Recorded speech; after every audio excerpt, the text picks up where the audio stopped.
News 24 वेद जनमनाचा। यामध्ये निवड वकीलच नव्हे तर कोल्हापूरची सर्व जनता, तालीममंडळ, सामाजिक संस्था, सर्व क्लब्स, राजकारणी लोक या सर्वांचा सहभाग आहे। या सर्वांचा आम्ही कोल्हापूरचे तसेच 6 जिल्ह्याचे वकील मनापासून आभार मानतो। कृष्ण राजर्षी शाहू छत्रपती महाराजांच्या पुण्याईनं आणि आई अंबाबाईच्या आशीर्वादानं आज कोल्हापूरच्या इतिहासातला 6 जिल्ह्याच्या दृष्टीने एक ऐतिहासिक निर्णय आपल्याला मुंबई उच्च न्यायालय आणि महाराष्ट्र शासन यांच्याकडून मिळाला। संपूर्ण 6 जिल्ह्यातील वकील, पक्षकार, जनता, सामाजिक संघटना या सर्वांच्यासाठी अभिमानाची बाब आहे। आजचा दिवस आम्हा सर्व या 6 जिल्ह्यातील वकील आणि पक्षकार यांच्या दृष्टीने अतिशय महत्वाचा आणि सुवर्णाक्षराने लिहून ठेवण्यासारखा एक दिवस आहे। आज आम्ही भविष्यात खंडपीठ होईल तर त्या दृष्टीने आपण कशा पद्धतीने प्लॅनिंग करावं याकरता एक मीटिंग बोलवली होती आणि ती मीटिंग चालू असताना अचानक आम्हाला निरोप आला की मुंबई उच्च न्यायालयाने नोटिफिकेशन काढून कोल्हापूर येथे सर्किट बेंचची स्थापना केलेली आहे। त्यामुळे आम्हाला मिळालेला हा अचानक परंतु अतिशय सुखद असा धक्का आहे। मुळातच या खंडपीठाची स्थापना वकिलांकरता झाली हा समज गैरसमज आहे। खरं तर हे खंडपीठ हे सामान्य जनतेला न्याय त्यांच्या दारी मिळण्याकरता झालेलं खंडपीठ आहे आणि आदरणीय भूषण गवई साहेब यांच्यामुळे आणि केवळ यांच्यामुळे हे शक्य झालेलं आहे। या लढ्याला आज अंतिमता यश आलेलं आहे।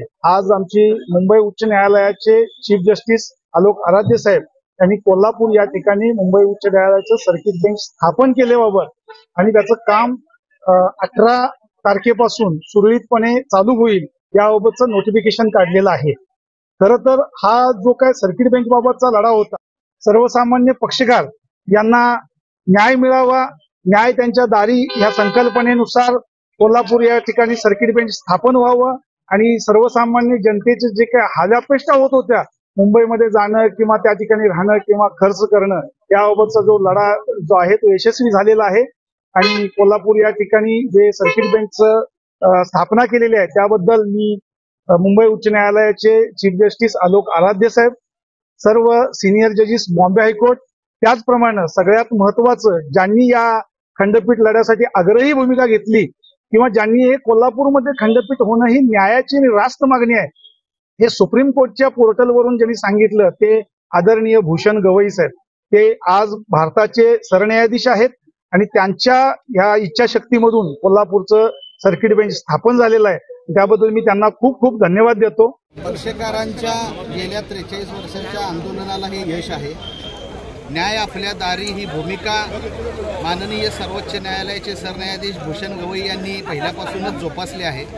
त्यास मुंबई उच्च न्यायालयाचे मुख्य न्यायमूर्ती यांनी दुजोरा दिला, महाराष्ट्र शासनानं देखील त्या गोष्टीला दुजोरा दिला।